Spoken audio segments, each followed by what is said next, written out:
vécu 24 ans debout. J'ai eu mon accident de la route en 2009. Donc j'allais au travail, j'étais en scooter, j'avais raté mon permis une semaine auparavant. Et j'ai toujours respecté le code de la route. Gilet jaune, casque homologué, jamais trafiqué un scooter de ma vie. Et je suis parti le soir en fait, quand j'étais chez moi au départ, je voulais pas aller au travail. Et je disais à ma femme, tu te rends compte, je vais pousser 5 minutes de plus et sans doute ces 5 minutes-là m'auraient peut-être servi à pas du tout avoir cet accident, quoi. Et donc j'ai attendu 5 minutes de plus. Et à ce moment-là, j'ai pris mon deux roues, je suis parti. J'étais dans une grande allée, une grande avenue, il y a 2 intersections, dont un stop qui était à droite. Et au moment où je suis arrivé, j'ai juste le temps de tourner les yeux et là, ma vie a totalement changé. Enfin, j'ai été projeté, mon scooter a été traîné sur 80 mètres à peu près. Moi, j'ai été percuté, j'ai percuté la voiture et j'ai ensuite percuté une maison qui m'a rendu paraplégique. Et puis après, suite à ça, j'ai rien senti au niveau du choc, mais dès que j'ai touché le sol, là j'étais conscient. Donc j'ai vu le véhicule partir au loin. Et puis, non, il s'est même pas donné la peine de s'arrêter, même de freiner déjà tout court. Et il s'est barré, et il m'a laissé comme ça mourir sur le bord de la route. Et grâce à la maison que j'ai percutée, il y avait les gens qui mangeaient paisiblement dedans, et ils sont sortis. Et dans mon malheur, je peux dire que j'ai eu de la chance parce que j'ai rencontré un pompier qui était à la retraite. Sa femme était aide-soignante. Et puis, dans l'accident, la plaque d'immatriculation de celui qui m'a rendu paraplégique était à mes genoux. Enfin, dans mon malheur à moi, il y a eu une justice en tout cas. Et puis après c'était bien compliqué. Ouais. Parce qu'on se retrouve au sol, on ne sait pas trop ce qui nous arrive. Moi au départ, je me disais qu'à un moment donné, j'allais me relever et partir. Puis en fait, il y a comme une force qui me disait non, ça sert à rien. Il y a le SAMU qui est arrivé. Et elle a vu ma cheville qui était complètement dans un autre sens. Elle a essayé de la remettre et m'a demandé si j'avais senti. Et j'ai dit non. Et là, elle a dit bon, faut faire quelque chose. Et après, elle a juste levé les yeux, elle a vu mon ventre qui devenait bleu. Et elle s'est dit là, c'est pas bon, il y a hémorragie interne, il faut opérer tout de suite. Et moi, en fait, ma rate était complètement imbibée de sang, donc il a fallu la retirer complètement. Je suis allé en réanimation pendant 4 jours. Pendant la réanimation, j'ai subi 3 jours d'opération intense, dont d'abord la cheville. Bon, d'abord c'était la rate, après la cheville, et après ça a été le dos, qui a été une opération, je crois, de 8 heures ou 9 heures d'opération, où il a fallu me stabiliser les vertèbres. Et puis donc après je suis resté 15 jours en fait en centre hospitalier. Après les 15 jours d'hospitalisation, je suis parti en centre de rééducation pendant à peu près 4 mois et demi, où là il a fallu vraiment tout réapprendre, quoi. On devient comme un enfant. Tout réapprendre en fauteuil. Ah ouais, en fauteuil. Moi le fauteuil je l'ai eu une semaine après mon accident au pied de mon lit, quoi. Donc à 24 ans, quand on tourne les yeux et qu'on se retrouve nez à nez avec la chose qui va servir de jambe, c'est compliqué, quoi. Pardon, les médecins l'ont annoncé comme ça ou... À ma femme, pas à moi.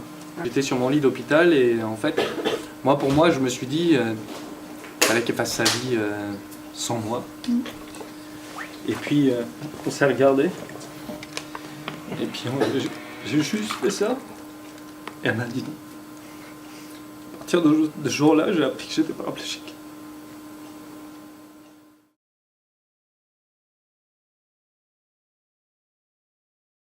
Un sportif athlète de handbike, vélo ici présent. Donc je suis aussi intervenant départemental de la sécurité routière. Donc je fais pas mal d'interventions dans les écoles, lycées, CFA, voire même quelques fois en entreprise. Et aussi, ce que je trouve un peu sympa, c'est faire de la mise en situation de handicap. Donc on se déplace dans les entreprises ou même dans les collèges de notre coin et on fait de la mise en situation. Donc on met les enfants ou les personnes adultes dans un fauteuil et on les fait faire un truc vraiment anodin, c'est passer une porte et aller dans les toilettes. On ne reste pas à dire non, c'est sérieux tout de suite, on les laisse un peu faire. Et puis on voit que ça se disperse, c'est normal, c'est des enfants.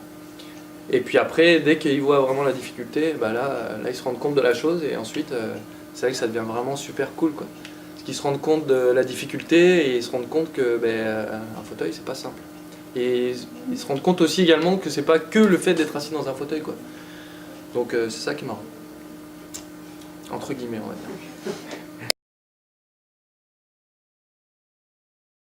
Je commençais comme vous, on a beaucoup de points en commun. J'ai vraiment commencé de rien. Déjà à la base, ces projets, c'est dû à une histoire de faire la Loire à vélo. Mais tout bêtement, comme ça, on s'est dit tiens, pourquoi pas faire un truc qui change de l'ordinaire, qui pourrait ne pas avoir été fait par une autre personne en vie. On s'est lancé vraiment, mais on est parti de vraiment 0 € quoi. On a essayé de chercher des sponsors à droite à gauche. On a eu un camping-car pas adapté, donc il y a bien un peu, il fallait que je me traîne les fesses et tout, c'était limite dangereux parce que j'aurais pu mettre en péril le projet. Mais ça s'est bien passé. Et puis après avoir fait la Loire, on s'est dit, pourquoi pas faire, on a fait le plus long fleuve de France, pourquoi pas faire un Tour de France, ça pourrait être sympa quoi. Et la toute première étape, ça s'est fait l'année dernière. On est parti du panneau franco-belge, on a fait toute la côte du nord jusqu'à la Bretagne et on s'est arrêté après Saint-Nazaire. Moi perso, je peux dire aujourd'hui, avec l'équipe qui m'a suivi, qui me suit aujourd'hui, on voit des choses que peut-être d'autres ne voient même pas quoi. On passe dans des endroits où des fois limite c'est cric-crac, hein, tonton. Et ben c'est ça qui fait aussi notre force à nous, parce que du coup on est dans la même galère et dès qu'il y a un truc, c'est pas que quelqu'un qui prend, c'est nous trois quoi. Et ça c'est ce qui nous soude et maintenant au jour d'aujourd'hui c'est pareil, on a une machine qui roule quoi.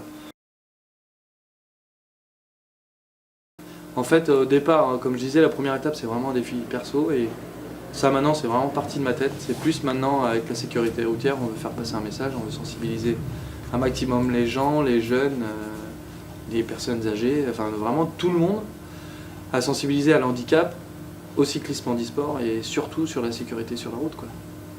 Donc on est aussi partenaire avec La Route se partage. On est vraiment à avoir plusieurs casquettes sur le projet. Donc, c'est vrai qu'on essaie de sensibiliser un maximum de gens, quoi. Moi après mon but c'est de changer toutes ces mentalités qu'on a en France et de montrer que la vie peut basculer du jour au lendemain quoi. Et j'en suis la preuve vivante d'ailleurs.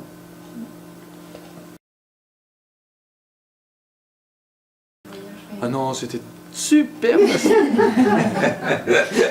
J'ai adoré. Le vent, la pluie. C'est ce qui forge aussi le projet, parce que parti avec ma bécane, j'ai dit j'ai mon vélo, point. Je cherche pas à me dire je vais me taper une côte de 12 km et puis à changer mon braquet ou quoi que ce soit. Je dis je vais y aller avec des œillères quoi. Et c'est comme ça que je me suis forgé, parce que là les Pyrénées ça me sert de leçon quoi. Il manquerait un petit braquet de plus. Ah mais complètement, parce que du coup je voyais des étapes de 120, 130 km avec 3 cols dans la matinée. Et des cols qui font 15-20 km de long quoi. C'est tout bêtement inconscient. Les gens en montent un déjà, c'est super bien. On entame le deuxième, c'est quoi ce délire? Je suis fou quoi. Bon, je sais que je suis fou, mais là à ce point-là c'est de l'inconscience quoi. Mais ouais c'est compliqué, c'est pour ça tout à l'heure je pleurais, parce que c'est aussi j'ai une journée de vélo dans les bras, la fatigue, et puis il y a tout plein de choses qui viennent se mettre en place quoi. Habituellement je pleure pas. Il y a pas mal de codes qui ont changé, qui évoluent constamment. Et là, c'est intéressant de montrer un film fait par les jeunes, pour les jeunes, et les sensibiliser à la sécurité routière. Complètement, quoi. Là, on peut que le mettre en avant, là, c'est sûr. Non, merci beaucoup vraiment de nous avoir accueillis ici aujourd'hui. Pour nous, ça a été un honneur de venir ici et parler de mon vécu et surtout du projet que l'on a mis en place. Et surtout une chose, on voudrait vous faire changer cette mentalité et de vous dire qu'un accident ça peut arriver à tout moment. Moi j'en suis la preuve que j'ai demandé rien à personne et au jour d'aujourd'hui je suis en fauteuil roulant. Donc s'il vous plaît, protégez-vous, restez en visu, mettez un gilet jaune, même si ça fait pas trop classe, il faut le mettre. Et surtout prenez bien soin de vous et encore merci. Salut.